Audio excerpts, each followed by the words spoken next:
बचपन में ही उनके पिता ने उन्हें पढ़ाई करने के लिए इंग्लैंड भेज दिया था, विदेशों में पढ़े थे। लेकिन जब वापस आए, भारत के बारे में उन्होंने जानकारी ली, भारत के मूल तत्व को उन्होंने जाना, तो उन्होंने पहले ब्रिटिश हुकूमत की चाकरी करने से इनकार कर दिया।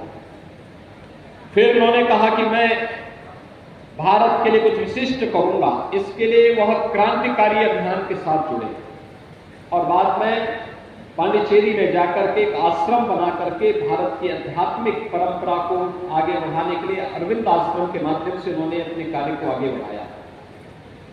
महर्षि अरविंद से जब पूछा गया कि आखिर क्या है भारत का सबसे बड़ा खजाना, तो उन्होंने कहा कि अगर कोई मुझसे पूछे कि क्या है भारत का सबसे बड़ा खजाना, उसकी सबसे बड़ी विरासत क्या है, तो मैं बिना किसी संकोच के जवाब दूंगा कि संस्कृत भाषा और उसका साहित्य हमारा सबसे बड़ा खजाना है। यह एक शानदार विरासत है और जब तक हमारे लोगों के जीवन को प्रभावित करती है, तब तक भारत की मूल प्रतिभा बनी रहेगी। यानी एक वह ऋषि जिन्होंने भारत की स्वतंत्रता का उद्घोष पहले ही कर दिया था, 1947 के पहले ही जिन्होंने कह दिया था कि जिस दिन मेरा जन्मदिन होगा, आगामी कुछ वर्षों में उस तिथि को यह भारत आजाद भी होने वाला है। ऐसे महर्षि अरविंद संस्कृत के बारे में इस प्रकार के उदात्त विचारों को हम सबके सामने रखते हैं। दुनिया का हर वो व्यक्ति जो मानवता का पक्षधर है, जो वास्तव में सर्वांगीण विकास का पक्षधर है, वह संस्कृत का हिमायती है। आज की जो आधुनिक तकनीक आई है, इस तकनीक ने भी स्वीकार किया है कि चाहे वह कंप्यूटर साइंस हो, चाहे वह आर्टिफिशियल इंटेलिजेंस हो, ये सब इस बात को स्वीकार करते हैं कि इसके सबसे सहज और सरल माध्यम को एक भाषा बन सकती है, तो वह संस्कृत बन सकती है। इसके लिए आप सबको अपने आप को तैयार करना होगा, आप सबको इसके लिए अपने आप को तैयार करना होगा। और इसीलिए इस आधुनिक और पुरातन परंपरा को जोड़ने के लिए, विरासत को विकास के साथ जोड़ने के लिए प्रधानमंत्री मोदी जी के नेतृत्व में देश के अंदर जो अभिनव प्रयास हुए हैं, उसका केंद्र बिंदु फिर से हमारी आध्यात्मिक और सांस्कृतिक राजधानी काशी बने। काशी से संदेश फिर से जाए, इस कार्यक्रम को हम मजबूती के साथ आगे बढ़ा सकें, यह आज की सबसे बड़ी आवश्यकता है। जितने प्राचीन परंपरा, उतने ज्यादा पर्व और त्योहार। आखिर पर्व और त्योहार तो उन्हीं के पास होंगे जिनकी विरासत जितनी प्राचीन होगी।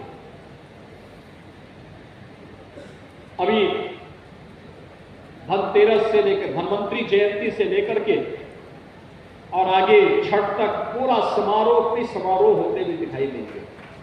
सर्वत्र एक उल्लास होगा, खुशी होगी और एक खुशी संस्कृत के समर्थकों के मन में भी, भारतीय संस्कृति के प्रति अनुराग का भाव रखने वाले हर व्यक्ति के अंदर भी दिखनी चाहिए। और उसी भाव के साथ आज मुझे यहाँ संपूर्ण संस्कृत विश्वविद्यालय के प्रांगण में आप सभी संस्कृत जनों के साथ में, सुधी जनों के साथ में आज संवाद करके इस कार्यक्रम का शुभारंभ करते हुए मुझे प्रसन्नता की अनुभूति हो रही है। आज के इस अवसर पर मैं एक बार फिर से जिन छात्रों को ये स्कॉलरशिप मिलने जा रहा है,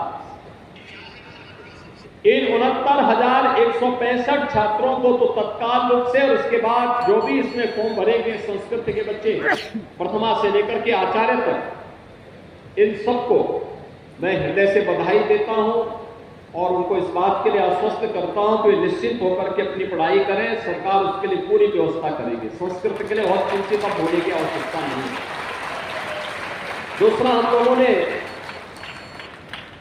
विभाग से इस बारे में भी कहा है कि जिन संस्कृत विद्यालयों में शिक्षकों की पूरी भर्ती नहीं हो पाई है, तत्काल वहां पे भर्ती की प्रक्रिया को भी जहां पर प्रबंधन को करना है, प्रबंधन के साथ मिलकर के अच्छे और योग्य आचार्यों की नियुक्ति हो सके, ये व्यवस्था सुनिश्चित करना है, क्योंकि बहुत आवश्यक है। और जब तक कोई शिक्षक नियुक्त नहीं होता है, आप तब तक उन्हें मानदेय पर अच्छे शिक्षकों की तैनाती दीजिए और नियुक्ति में उनको अगर वेटेज देंगे, थोड़ी भी उनको प्राथमिकता देंगे, तो वे और भी अच्छे ढंग से इस कार्य को आगे बढ़ा देंगे। और मुझे लगता है कि एक फिक्स मानदेय पर जो शिक्षक पढ़ा रहे हैं, अगर हम उनको वेटेज देकर के आगे बढ़ाएंगे तो मुझे लगता है उसका अच्छा संदेश जाएगा, वे और भी अच्छे ढंग से इन छात्रों को संस्कृति के प्रति आकर्षित करने में, उन्हें आगे बढ़ाने में मदद कर पाएंगे, उसको और आगे बढ़ाने में उनको भी अच्छा लगेगा।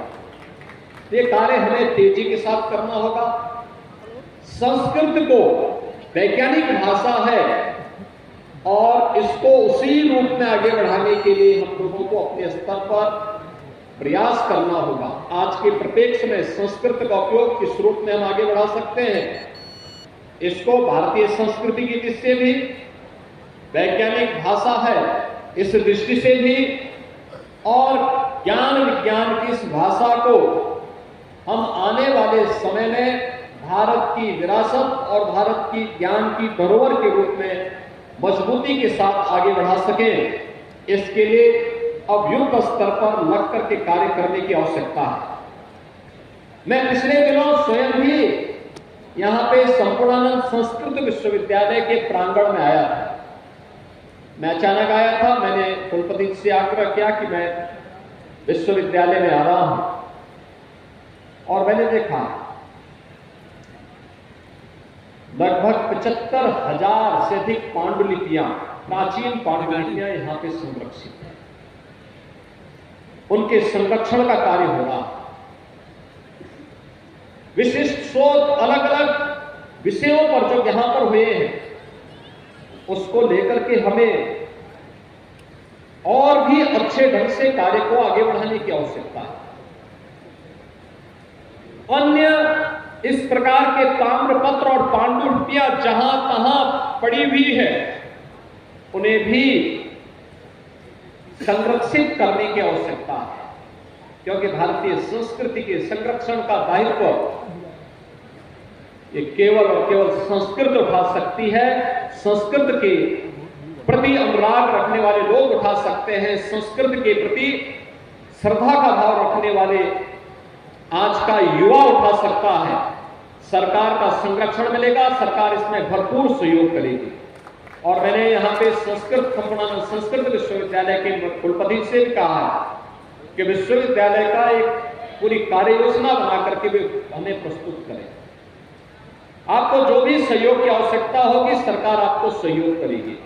और संपूर्णानंद संस्कृत विश्वविद्यालय के पुरातन गौरव को पुनर्स्थापित करना, इसको और अच्छे ढंग से आगे बढ़ाना है। और संस्कृत जब भी आगे बढ़ेगी, या तो इस प्रकार के विश्वविद्यालय बनाएंगे, या कोई मठ और मंदिर मिलकर के जब इस कार्यक्रम के साथ जुड़ जाएगा, तो उसको और अच्छे ढंग से आगे बढ़ाने का कार्य हमें करना होगा। और इस दृष्टि से हम सब मिलकर के इस कार्यक्रम को आगे बढ़ा सकेंगे, इस विश्वास के साथ मैं आज के इस अवसर पर, जब यहां पर आज संस्कृत विश्वविद्यालय के और संस्कृत से जुड़े हुए छात्रों को यहां पर स्कॉलरशिप वितरण का